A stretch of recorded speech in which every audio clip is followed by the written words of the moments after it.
Hi friends, ఈ రోజు నేను పొట్లకాయ పచ్చడి చేసుకుంటున్నాను.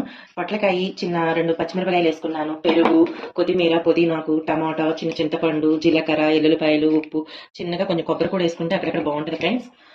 ఇది హాయ్ ఫ్రెండ్, ఇది దోశల పిండి. ఆ దోశల్లోకి పొట్లకాయ పచ్చడి చేసుకుంటున్నాను. పెరిగేసి చట్నీ చేసుకుంటున్నాను. ఇది దోశలు వేసుకుంటాను. ముందుగా ఏం చేయాలంటే స్టవ్ వెలిగించుకొని ఈ వాండీలో పెట్టుకొని ఒక పొట్లకాయ చిన్నది, 2 పచ్చిమిర్చి వేసి వేస్తున్నాను ఫ్రెండ్స్. ఫ్రెండ్స్, కొంచెం నెయ్యి వేసుకుంటున్నాను. నేను ఇది ఏగడానికి నూనె కావాలి కదా, నూనె కూడా వేసుకోవచ్చు. నేను డైట్లో ఉన్నాను కాబట్టి ఒక స్పూను ఆయిల్ బదులు నెయ్యి వేసుకుని వాడతాను. ఇలా వేగుతాయి ఫ్రెండ్స్. పూర్తిగా ఏగకూడదు, కర్రీకి వేగినట్టు కొంచెం 70% వేగితే చాలు, కొంచెం మగ్గితే చాలు.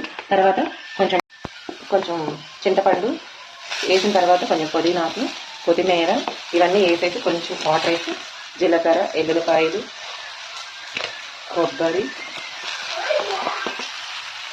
ఇది పెరుగు అంతా గ్రైండ్ చేసినాక కలుపుకుని పోపు పెట్టుకుంటే అయిపోద్ది ఫ్రెండ్స్.